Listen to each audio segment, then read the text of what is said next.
Hello friends, स्वागत है आप सभी का। और चलिए अपना थर्ड चैप्टर जो है उसको कंटिन्यू करते हैं। फ्रांसिस्को पेट्रार्क ने किस भाषा में प्रेम गीत लिखे? तो स्थानीय भाषा टक्सन में लिखे। पेट्रार्क का शिष्य था, तो पेट्रार्क का शिष्य कौन था? बोकाशियो।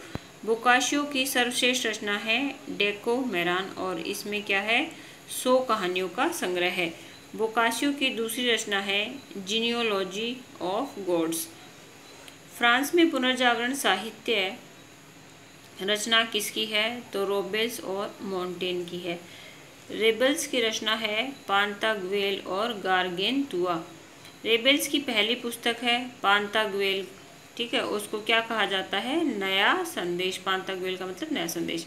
अंग्रेजी साहित्य के पुनर्जागरण कालीन कवि हैं जाफरे चौसर्स, जिनका टाइम पीरियड है 1340 से 1400 तक। अंग्रेजी काव्य का पिता किसे कहा जाता है? जाफरे चौसर को अंग्रेजी काव्य का पिता कहा जाता है। कैटरबरी टेल्स किसकी रचना है? जाफरे चौसर की। ये बहुत बहुत इंपॉर्टेंट है बच्चों, आप लोगों के स्टेट का जिसका भी एग्ज़ाम है आरपीएससी फर्स्ट ग्रेड के लिए, तो बहुत ही इंपॉर्टेंट क्वेश्चंस हैं, तो ध्यान से करें। और आप वीडियो को पॉज करके अपने क्वेश्चंस को आप हैंड रिटन भी कर सकते हैं। कैटरबरी टेल्स, इस रचना में पहली बार सेक्सन बोली का कलात्मक प्रयोग किया गया है। इसी से विकसित होकर राष्ट्रीय भाषा अंग्रेजी बनी। देखिए कितनी इंपॉर्टेंट बात है, सेक्शन बोली। नेक्स्ट है, चौसर के बाद आदर्शवादी समाज की कल्पना किसने की? तो टॉमस मूर, जिसकी रचना है इंपॉर्टेंट यूटोपिया। इनका टाइम पीरियड क्या है? 1478 से 1535 तक। पुनर्जागरण काल की ब्रिटेन को सबसे बड़ी देन क्या है? तो विलियम शेक्सपियर सबसे बड़ी देन है। उसकी एक महान कवि और नाटककार था। और शेक्सपियर की प्रमुख रचनाएं हैं merchant of Venice, Romeo Juliet, helmet और मेघदूत। फेरी क्वीन किसकी रचना है? एडमंड स्पेंसर की रचना है फेरी क्वीन। क्रिस्टोफर मार्ले की रचना है Timur Lang great Edward, the Jew of Malta and the Faustus. इन रचनाओं में राष्ट्रवाद, व्यापार के विस्तार और भौतिकवाद की छवि दिखाई देती है। दी प्रेज ऑफ फॉली किसकी रचना है? हॉलैंड के निवासी इरेस्मस की रचना है the praise of folly. Don Quixote है स्पेन के सर्वेंटीज की रचना है। और सामंती जो जीवन था, विलासिता का जो जीवन, उसके ऊपर इसमें व्यंग किया गया है स्पेन के सर्वेंटीज ने। डिफेंडर ऑफ पीस किसकी रचना है? फ्रांस के मार्सियो गिलियो की रचना है। पोप के राजनीतिक हस्तक्षेप को इसमें गलत बताया गया है। आधुनिक चाणक्य किसे कहा जाता है? मैकियावेली को कहा जाता है। और उनका टाइम पीरियड कितना, कब से कब का था? तो 1469 से 1527 तक। वर्जिन ऑफ रॉक्स में वर्णित है वर्जिन मेरी, और ये रचना किसकी है? वर्जिन ऑफ रॉक्स लियोनार्डो की रचना है। तो इसमें शिशु ईशा को वो अपनी गोदी में लेके बैठी है।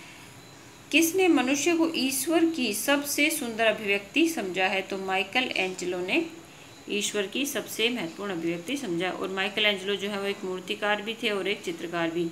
माइकल एंजेलो ने वेटिकन सिटी स्थित सिस्टाइन चैपल की छत पर कौन से चित्र बनाए?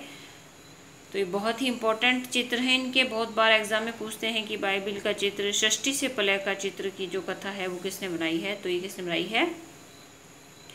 माइकल एंजेलो ने वेटिकन सिटी के चर्च पर।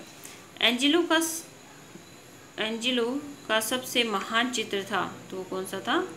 माइकल लास्ट जजमेंट राफेल द्वारा निर्मित चित्र था। कौन सा? मैडोना। सामंतों और सम्राट परिवार की महिलाओं के पोर्ट्रेट बनाए गए वेस्लो टिसियन के द्वारा। पुनर्जागरण काल के प्रमुख मूर्तिकार थे लोरेंजो गिबेर्ती, दोनातेले और माइकल एंजेलो। तो ये जो थे पुनर्जागरण के मूर्तिकार थे। कि यूनानी शैली और रोमन शैली दोनों में क्या फ़र्क था? तो जो यूनानी शैली है उसमें स्तंभ थे और क्षैतिज रेखाएं थी, मतलब खंभे थे और हॉरिजॉन्टल रेखाएं थी। और रोम शैली में क्या बनाए जाते थे? गुंबद और मेहराब बनाए जाते थे, जो टॉम बोलते हैं। उपरोक्त दोनों रचनाओं का समन्वय फ्लोरेंस के कैथेड्रल और संत पीटर के गिरजाघर में मिलता है। पृथ्वी एक उपग्रह है जो सूर्य के चारों ओर घूमती है। इसका प्रतिपादन किसने किया? पोलैंड के वैज्ञानिक कोपरनिकस ने किया। कोपरनिकस का समर्थन किसने किया था? इटली के वैज्ञानिक ब्रूनो ने किया था। लेकिन कोपरनिकस का समर्थन करने के बाद में इसे जो पादरी लोग थे उन्होंने जिंदा जला दिया, क्योंकि पादरी लोग जो थे वो नहीं चाहते थे कि रोम की जो जनता है उसे वास्तविकता का पता चले। वो हर समय जो है उनके सामने अज्ञानता की बातें करते थे, तो इसलिए उन्होंने उनको जिंदा जला दिया। कोपरनिकस के सिद्धांतों की गणितीय प्रमाणों से पुष्टि किसने की? तो जर्मन खगोल शास्त्री जॉन केपलर ने की। गुरुत्वाकर्षण का सिद्धांत किसने दिया? तो इंग्लैंड के वैज्ञानिक और गणितज्ञ आइजैक न्यूटन ने दिया। बीजगणित का ज्यामिति में प्रयोग करना सिखाया? तो फ्रांसीसी गणितज्ञ एवं दार्शनिक देकार्ते ने सिखाया। इटलीवासी गैलीलियो ने आविष्कार किए। जो गैलीलियो था वो कहाँ के थे? इटली के थे। उन्होंने कौन कौन से आविष्कार किए? पेंडुलम का, वायु मापन यंत्र का और दूरबीन का आविष्कार किया। पोप में रिफॉर्मेशन यानी सुधार। पाप मोचन पत्र किसने बनवाए? तो पोप लियो 10 ने पाप मोचन पत्र बनाई।